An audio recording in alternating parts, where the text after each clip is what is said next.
Hey tubers. Well, this is the transmission right here. This is the transmission that came out of my old Savage, the original transmission from it. And I decided I'd take it apart. I wanted to see what the inside of a Savage transmission looked like. I stole a drive cup off the back of it, but that's no big deal. But this one actually has a bent shaft, and I ordered a new shaft, so we're going to change the shaft on it. But I took it apart, and I thought it was a 2-speed, right? So I took it apart, and it turns out it's a 3-speed. And so I found out it was a 3-speed. So we're going to take this apart on camera, and you're going to see what a 3-speed Savage transmission looks like. This is the original design where the case splits in half. It's not the top loader, which everyone wants. This is actually the 3-speed, which everyone actually wants. This is a rare upgrade, I guess, for the Savage. So I am going to change this. You can see if I turn that thing's a little bit warped, and the gear's kind of moving. I mean, it still works, but it bugged me that shaft bent. That's why I didn't use it. So now I got the new shaft, and we're going to fix that problem. Seal spur, regular slipper clutch type of deal, you know. So yeah, we're going to change this out, and let's get this on film. And then I have a new to me old Savage. You're gonna be amazed. Wait till you see the Savage. But first, we're gonna do this transmission. So let's break into her. All right. Got my trusty impact for this one. Let's cut this package open and get to it. Let's see what we got in here.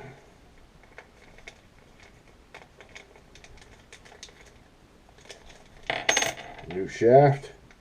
We got a couple pins, a couple C-clips, and a nut. It doesn't come with a spring, but it comes with a nut. That's kind of odd, huh? Alright. Excuse me, I'm kind of farsighted. Get all these screws loose. These are Phillips screws.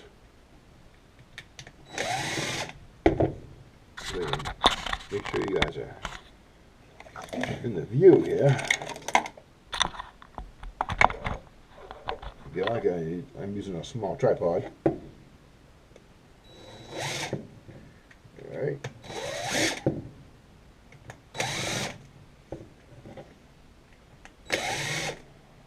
I did change a bearing in here. One of the bearings was rusty, and she wasn't rolling too well. So I had some the pinions for the diffs, and it came with new bearings, and I didn't use them all, so one of the bearings fit. Well, I think it was that bearing right there. So this is the one we want. I'm gonna remove this nut.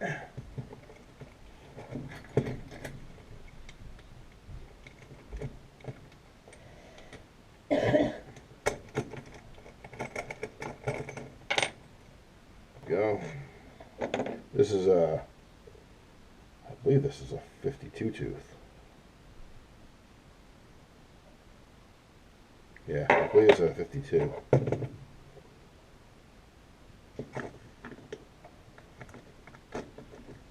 we go. Part. Get that little pin out of there. There we go. And we should be able to. Where do we get to remove these? I don't know. Yeah, it looks like we have to remove all these gears.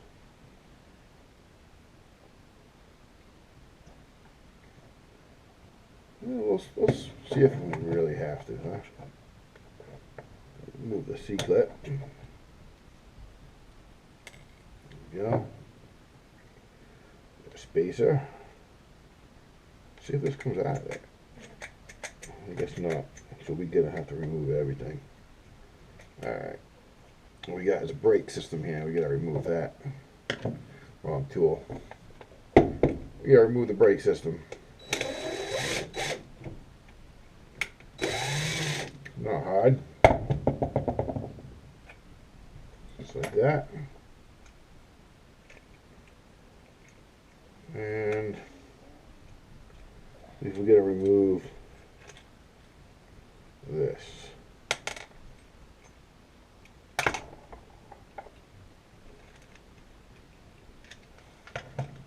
It's on there. Well, there we go. Alright. Now we can remove this.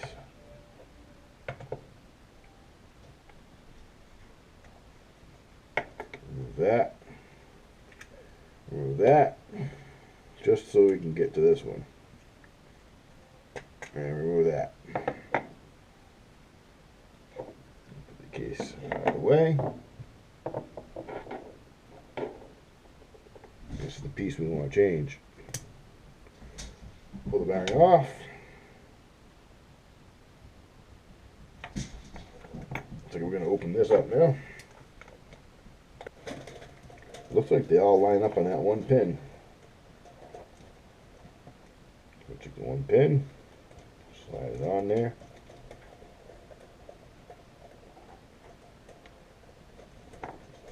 It's going to be hard to do with just one hand. Let me leave the bearing on there. There we go. I'll slide the gears off of the old one. Slide the gears onto the new one. There we go.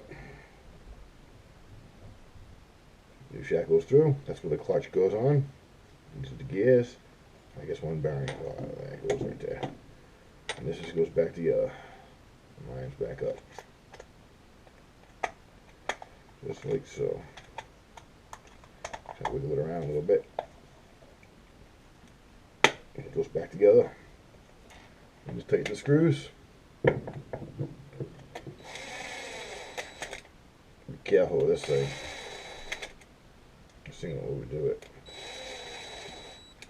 Just a slight trigger is all it takes. Not much to it. There we go.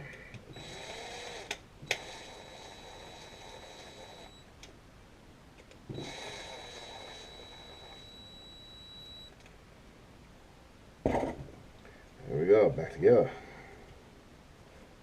I don't know why it came with an extra C-clip, which is good because I lost one. It flew away. If you ever work with C-clips, you know what I mean. And it came with extra of these pins. It came with 3 of them. We really only need 2 of them.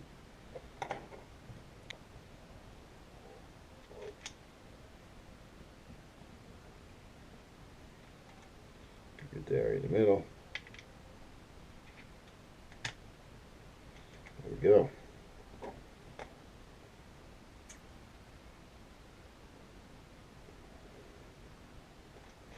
And this clutch lines up. There's little holes that it lines up on. There it goes. Fits right on in those little holes. You can feel it seat in. Once it seats in, look at this bushing. And it's got the 2 different sides. The flat side goes in. We got a spring and a washer. The spring's pretty much collapsed. If any of you guys have had these Savages with these slipper clutches, I'm sure you've had your share of issues with them. I'm going to use a new nut that it comes with because it's new. News for me, right? News good. Oh yeah, she goes on there tightly. Oh yeah, that won't loosen up. There we go. The old nut was all worn out. These are old parts. It's 20-year-old RC parts, so after 20 years, things get worn out. Look at that. It's pretty good.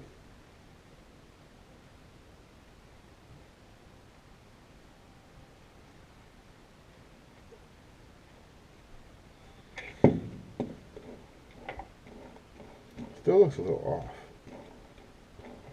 I wonder if it's that spacer. This thing is bent, isn't it? Might be that spacer right there. This is the problem. I have another one. We'll try a different one. See if it's any different. Kind of like an experiment, right?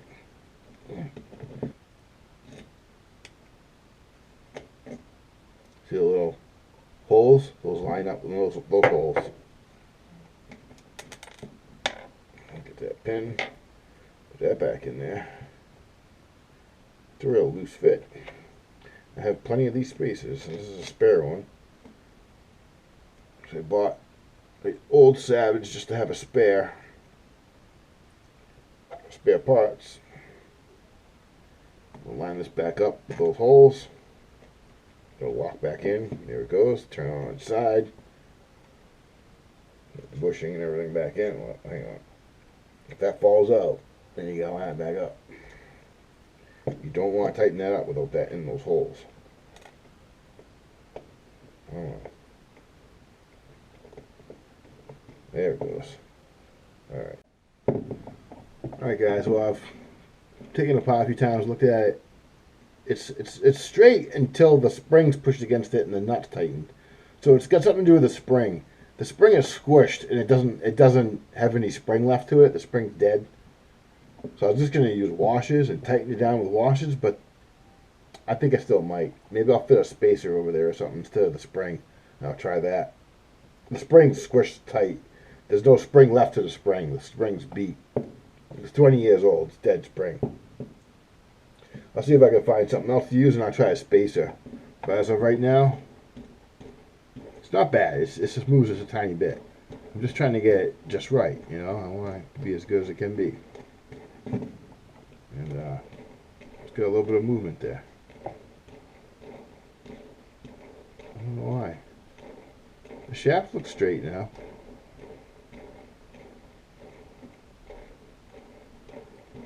Now it's just the gear itself. The whole backing plate and everything's doing a little wiggle woggle.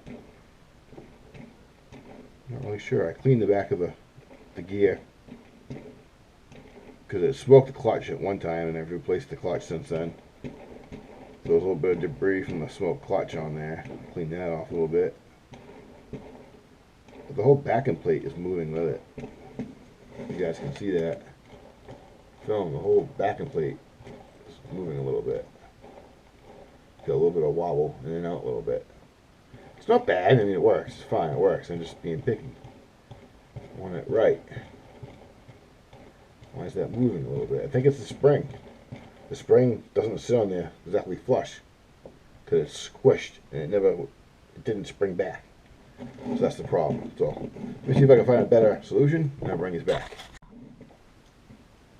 Alright guys, I figured it out. I found a bushing I could use instead of the spring. So now it applies even pressure, and it's almost perfect. I give it a 95 out of 100. It's got a little bit of run out, which means the gear's going up and down. It's a tiny bit, so it's not exactly perfect, but it's almost perfect. It's as good as I'm going to get it.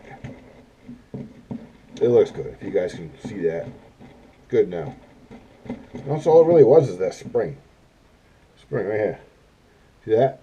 That's supposed to have spring, you know, it's collapsed. It doesn't have no spring left to it. She's old and dead. But yeah, I figured it out and got it solved. So that's the 3-speed transmission. And as you guys noticed when we were in there, it has the first gear is plastic. That's that plastic gear. That's first gear. And the other two, second and third gear, are metal. Now they're not hardened metal, but they're metal gears, and it looks brand new in there. So I have a hard time believing a nitro engine's going to break those gears. If anything, it'd break second because it's shifting from first to second hard. I think that'd be the gear I'd want to break. I can't believe it'd break a metal gear. So I'm going to run it as it is, and if it does break it, I can always get the 3-gear set from Fastlane Machines. And now let me put the brakes back on this thing, and then we'll be done. I'll bring it right back. Hey guys, all together. The disc up I took off to fix the new one, because the new one, well, the new old Savage to me, came with CVDs driving off the transmission.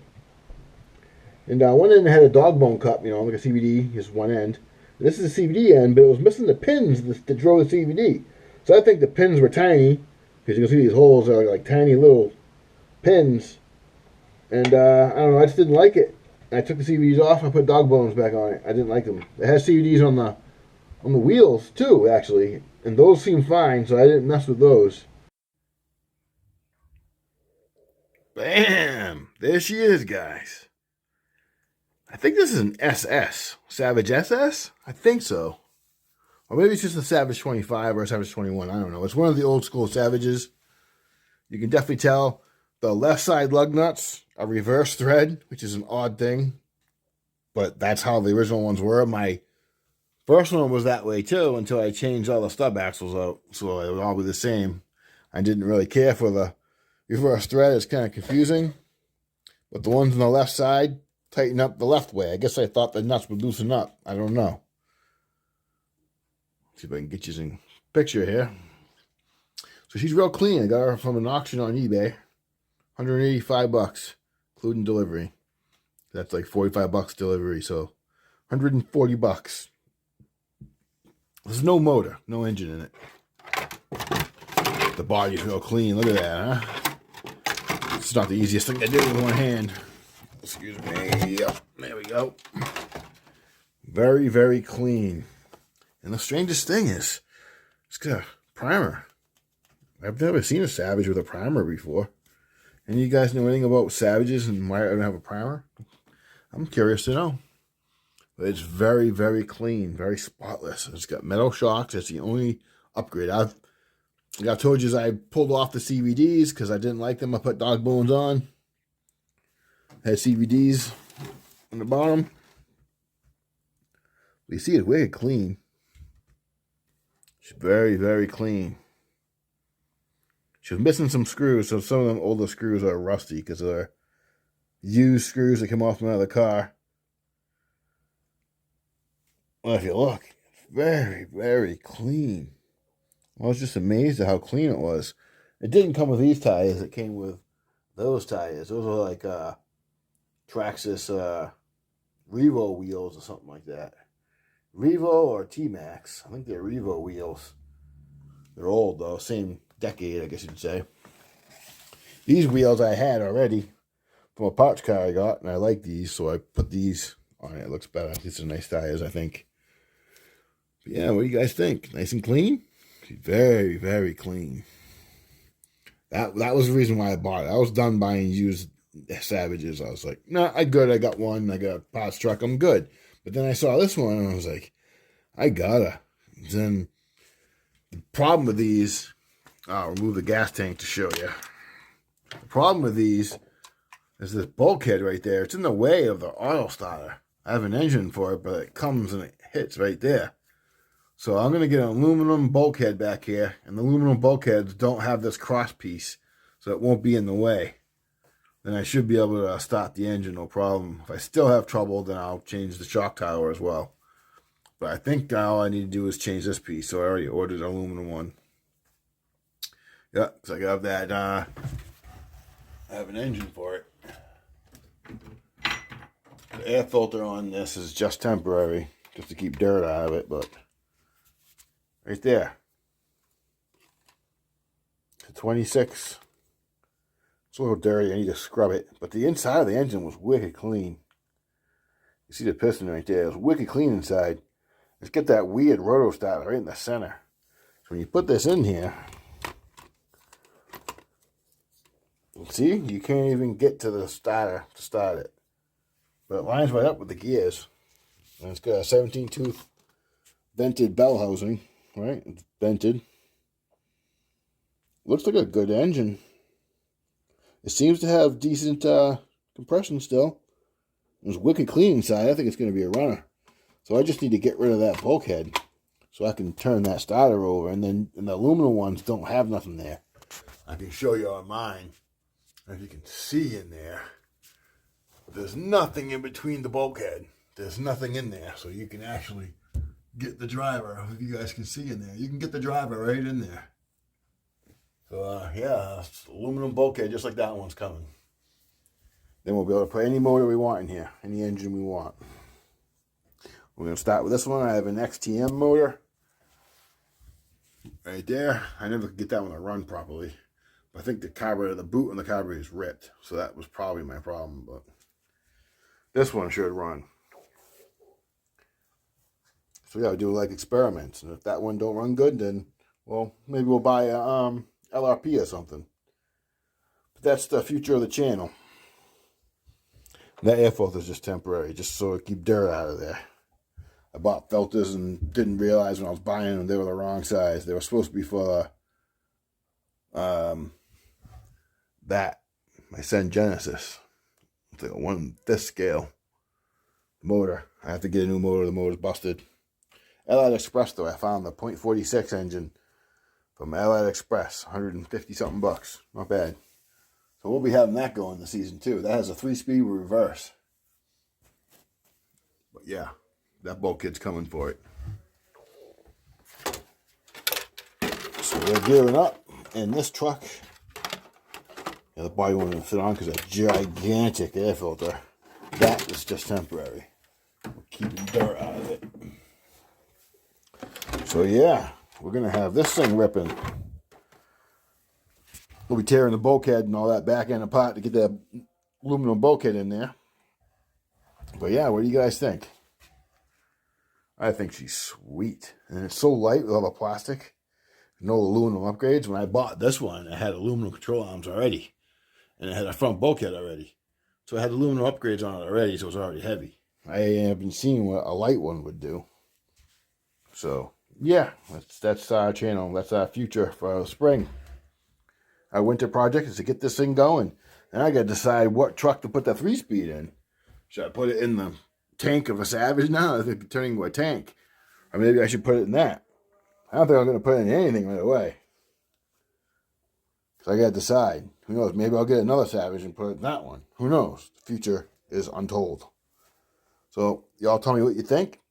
3-speed baby? 2-speed baby? Big block power? Coming our way. Y'all stay confident but humble. Peace.